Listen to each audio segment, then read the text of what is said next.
మండల్ పోచారం చూపేలి మండల్ వెంజల్ మండలికి ఇచ్చారు పన్ను పోచారానికి నేను ఎడికెళ్ళి కలపడానికి అవకాశం ఉంది. కానీ మీరు గవర్నమెంట్ తీసుకుంటే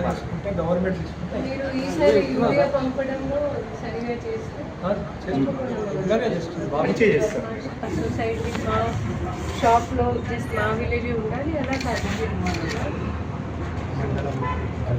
మండలం ఒకటి కానీ అందులో ఆన్లైన్ బుకింగ్ చేస్తూ ఎవరైతే ఫస్ట్ వచ్చారో వాళ్ళు దాన్ని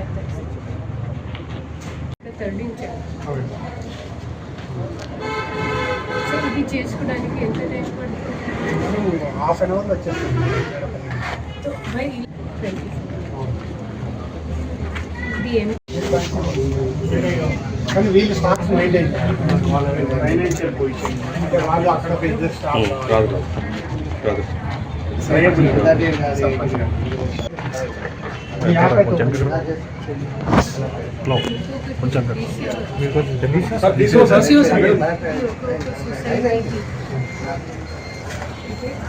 అంకాపూర్లో ఇష్యూ అది అంటే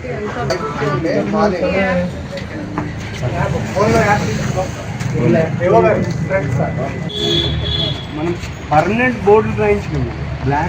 బ్లాక్ పెయింట్ వేయించి కలెక్టర్ గారు అట్లా రాపించారు. Jankampet village fax society Narendra గారి అధ్యక్షతలో ఈరోజు విజిట్ చేయడం జరిగింది.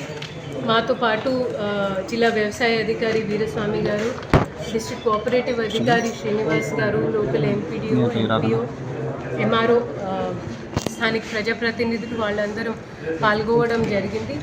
ఈరోజు ముఖ్యంగా ఈ స్టాక్ పాయింట్ మరియు సేల్ పాయింట్ చూడడానికి ఉద్దేశం ఏంటంటే మనకి వచ్చే ఇప్పుడు ఎవరైతే రైతులు మన ఖరీఫ్ కోసం నాటేస్తున్నారు దాంట్లో భాగంగా యూరియా సంబంధించిన సరఫరా సంబంధించిన లేదా విక్రయ సంబంధించిన లేదా యాప్ సంబంధించిన సాంకేతిక ఇష్యూస్లో కూడా ఎలాంటివి సమస్యలు లేవు. మేము రైతులతో కోరేది ఏంటంటే మనం లాస్ట్ రబీ సీజన్లో కూడా ఈ యాప్ని వాడుకున్నాము. ఎక్కడ కూడా ఎలాంటివి ఇష్యూస్ రాకుండా చాలా సమర్థవంతంగా దీన్ని వాడుకోగలాము. ఈసారి కూడా అదే పద్ధతి కొనసాగాలి. రైతులు అదేవిధంగా డీలర్స్ మాకు సపోర్ట్ ఇవ్వాలి. నిజామాబాద్ విషయానికి వచ్చేసరికి మన టోటల్ కావాల్సిన సరఫరాలో ఇప్పుడు ప్రస్తుతం యాజ్ ఐఎమ్ స్పీకింగ్ మన దగ్గర 27,000 మెట్రిక్ టన్ అందుబాటులో ఉంది. బన్స్వాడ బోధన్ ఏరియాలో ఆల్రెడీ ఫస్ట్ స్పెల్స్ కూడా వాళ్ళు వాడుకొని దాదాపు 1,84,000 బ్యాగ్స్ కూడా ఆల్రెడీ తీసుకొని ఉన్నారు. ఇక్కడ జంకంపేట్, నెహ్రూ నగర్ చుట్టుపక్కల ఏరియాలో కూడా నిన్నటి నుంచి వాణిజ్య అమ్మడం మొదలైంది. మేము డీలర్స్కి కూడా హెచ్చరిస్తున్నది ఏంటంటే రైతులకి ఏది కావాలన్నా అది యూరియా కావచ్చు, నానో యూరియా కావచ్చు, కాంప్లెక్స్ డిఏపి కావచ్చు, వాళ్ళు అడిగేదానికి తగ్గట్టు మనం సరఫరా ఇవ్వాలి.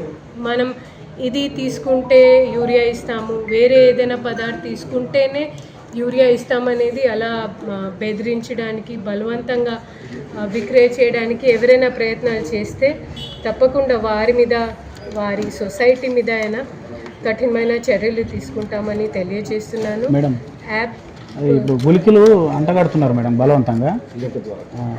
గుళికలు అవసరం లేదు మేడం అసలు రైతులకి. అదే చెప్తున్నాను అండి. మేము ఎంఏఓ, ఎంఆర్ఓ ఆధ్వర్యంలో టీం ఏర్పాటు చేశాము. ఈరోజు వాళ్ళతో మీటింగ్ కూడా ఉంది. ఇలాంటివి ఎవరైనా మనం ఇన్స్ట్రక్షన్స్ ఇచ్చిన తర్వాత, మనం దిశానిర్దేశాలు ఇచ్చిన తర్వాత కూడా ఎవరైనా రైతులకి ఇలాంటివి కావాలని ఇబ్బంది పెడతా ఉంటే వాళ్ళ మీద యాక్షన్ తప్ప